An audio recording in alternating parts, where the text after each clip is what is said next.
Okay, so the most common problem which I keep on hearing from CA students is, ma'am, I'm not able to study along with articleship or a full-time job, or there are many people who are housewives, who are mothers. So we get a limited time span and we have so much syllabus to cover.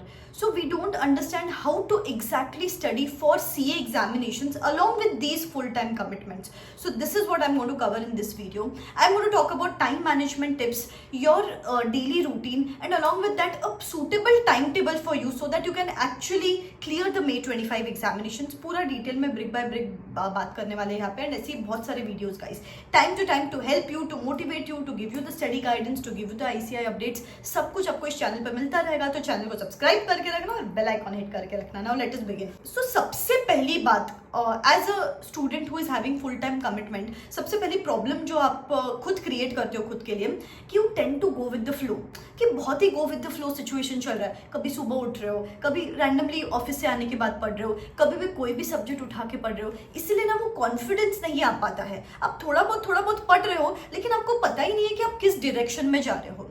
तो ये सबसे बड़ी problem है कि आप ना एक fixed schedule नहीं सेटअप करते हो. And that is what I want to say you, कि प्लीज बेटा एक प्रॉपर रूटीन होना चाहिए. जैसे कि ऑफिस जाने का तो आपका रूटीन फिक्स है कि आपको पता है यार कि मुझे 10 बजे ऑफिस पहुंचना है, मुझे पता है कि मुझे 6 बजे ऑफिस से निकलना है, फिर मैं घर पे आऊंगी, थोड़ा सा चिल करूंगी. I think on an average अगर मैं एक स्टूडेंट का, नॉर्मल स्टूडेंट का एक वर्क टाइमिंग्स कंसिडर करूँ, तो I think you would B occupied from सुबह 10 बजे से लेकर रात को 8 बजे तक, considering the travelling time and all. सुबह 10 बजे से लेकर रात को 8 बजे तक you are going to be occupied. तो मेरा कहना ये रहता है, जनरली जो मैंने बच्चों को देखा है, कि ऑफिस से आने के बाद अपन थक जाते हैं. फॉर दैट मैटर अगर आप हाउसवाइफ भी हो या फिर फुल टाइम अगर आपको घर पे भी कुछ काम रहता है, तो भी रात आते आते अपन थक जाते हैं. तो मेरा कहना ये रहेगा कि start getting into this habit of waking up early in the morning. और मैं बिल्कुल भी आपको आपकी स्लीप पे कॉम्प्रोमाइज करने की बात नहीं कर रही हूँ. लेट्स से अगर आप सुबह 4 बजे उठने की आदत डालते हो, धीरे धीरे करके सही आपको आदत तो डेवलप होगी. अभी कुछ ठंड वगैरह भी नहीं है कि मैम सुबह नहीं उठ सकते. सुबह 4 बजे से लेकर 9 बजे तक नॉन निगोशिएबल टाइम सिर्फ आप और आपकी पढ़ाई. अभी आप ऐसे भी कर सकते हो कि सुबह 3 घंटा पढ़ाई कर रहे हो, लेट्स से 6 to 9, रात को 8 से 11, 8 से 12 पढ़ाई कर रहे हो, कर सकते हो. See that is the secondary option. लेकिन जब अपन CA की पढ़ाई करते हैं, तो इट इज ऑलवेज बेटर कि आप एक चंक में पढ़ाई करते हो ना, तो एक मोमेंटम बढ़ता है एंड एक कॉन्फिडेंस आता है और ग्रिप आता है अपने कॉन्सेप्ट पे. नहीं तो क्या होता है, अपन रात को आए थोड़े से थके हुए हैं, वो मोमेंटम बनाने को 1-2 घंटा लगता है, फिर अपन डिमोटिवेटेड फील करते हैं कि यार आज का भी टाइम चला गया, फिर सुबह उठने का भी कोई मोटिवेशन नहीं रहता है. और उससे बेटर है कि सुबह उठे हो, कोई तो थके हुए नहीं हो आप दिन भर के काम से, एंड यू नो कि you have a good span of 5-6 hours, तो फिर वो पढ़ाई करने का भी मन करता है और वो मोमेंटम डेवलप होता है. So it is very important कि अगर हो सके तो चंक में पढ़ाई करो. फिर या तो सुबह उठ के पढ़ाई करो या तो रात को एक साथ 8 से 2 या ऐसे टाइप की पढ़ाई करो, बट एक 5 to 6 आवर्स का स्लॉट तो डेली बेसिस पे निकलना ही निकलना चाहिए. Next and the most important thing in your case is setup an accountability partner. Very important, because मुझे पता है जो ऑफिस गोइंग स्टूडेंट है या फिर जिसका कुछ और फुल टाइम कमिटमेंट है, मुझे पता है रोज रात को आप थके हुए रहोगे. ऑफकोर्स ट्रैवल कर रहे हो, ऑफिस में जा रहे हो, काम कर रहे हो, तो घर पे आके it is very easy to console yourself कि यार आज तो मैं थक चुकी हूँ, कल से पढ़ाई करूंगी.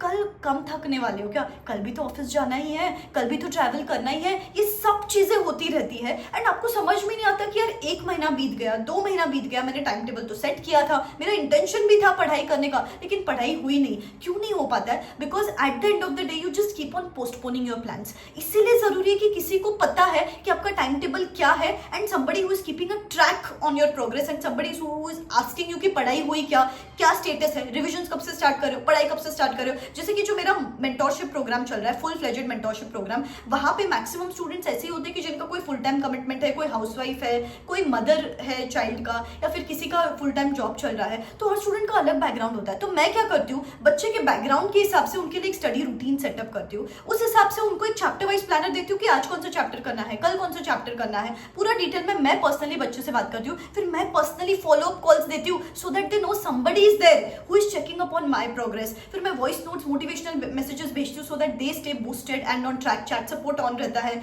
Mentorship kit, study tracker, guest lecturers आते हैं to guide you on topics like meditation, nutrition, diet, yoga. फिर आपको टेस्ट सीरीज मिलती है यहाँ पे जिसका इवैल्यूएशन भी हम आपको करके देते हैं. इसके साथ साथ आपको डेली ट्रैकिंग मैसेज आता है जिस हिसाब से एक परफॉर्मेंस रिपोर्ट हम जनरेट करते हैं. ऑल इन ऑल जो आपका मेन इशू है ना, डिसिप्लिन इशू, इशू कि आप खुद से नहीं पढ़ाई करते हो या फिर वो मोटिवेशन फील नहीं करते हो अंदर से, that issue is going to get resolve because of this. So अगर आपको चाहिए तो you can hurry up, enrol yourself. बहुत ही लिमिटेड सीट्स और लिमिटेड एनरोलमेंट्स लेती हूँ मैं यहाँ पे, because I personally take care of every student here. There are no hired people here. So you know during the CA journey many times we feel left out, lonely, कि यार बाकी के बच्चों के पास तो टाइम है, बाकी के लोग तो पढ़ाई कर पाते, मेरा ऑफिस है, मेरा फुल टाइम कमिटमेंट है, मुझे दिन भर घर का ध्यान रखना पड़ता है. तो here you know there is somebody who is going to give you a proper direction. Description box में लिंक है, you can go and check it out.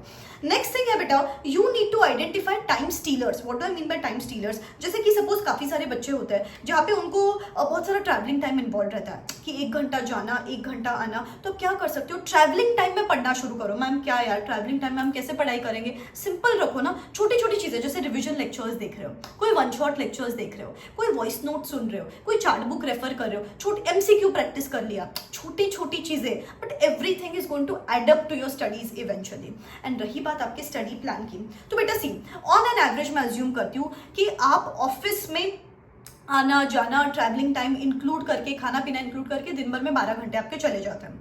6 घंटा सोने में चला जाता है. तो ऑन एन एवरेज दिन भर के 6 घंटे तो आप निकाल सकते हो पढ़ाई के लिए. So 6 hours into 6 days of the week, तो कितने हो गए? 36 आवर्स. एंड अप्रोक्सीमेटली 12-13 आवर्स तो आप निकाल पाओगे वीकेंड पे, तो अराउंड 49-50 आवर्स. तो ऑन एन एवरेज दिन का 7 घंटा तो आप पढ़ाई कर पाओगे, एंड करनी ही पड़ेगी. May 25 एग्जामिनेशन तो अभी आ ही गए ना, तो 7 आवर्स. तो मेरे हिसाब से एक सब्जेक्ट करने को 2 वीक्स तो लगेंगे. अगर आप अभी स्क्रैच से शुरू करते हो, एक सब्जेक्ट करने को 2 वीक्स लगेंगे. 2 वीक्स मतलब 14 डेज. 14 डेज इंटू 7 आवर्स मतलब अराउंड 100 आवर्स एक सब्जेक्ट को लगेगा. अगर ऐसे करते चलोगे तो आई थिंक मार्च एंड तक आपका एक रीडिंग हो जाएगा, प्रॉपरली हो जाएगा. Just daily 6 hours and Sunday to Sunday 7 hours आपको निकालने हैं. ऐसे करके 31 March we can keep a deadline of getting done with 1 reading. और उसके बाद बहुत सारे बच्चों को तो अप्रैल मंथ में लीव्स मिल जाती है, नहीं भी मिलती है तो भी आप अप्रैल मंथ में लेट से अगर 7 आवर्स के हिसाब से ही चलते हो तो अपन वापस एक हफ्ता दे सकते हैं एक सब्जेक्ट के सेकंड रीडिंग के लिए, अराउंड 21 अप्रैल तक. और उसके बाद तो लीव मिल ही जाएगी. आई एम श्योर नहीं मिलती तो please negotiate and get those last 10 days leave at least, जिसमें आप 2 डेज हर सब्जेक्ट देके 1.5 डे प्लानर का आप you can rehearse that and एक पेपर सॉल्विंग कर सकते हो.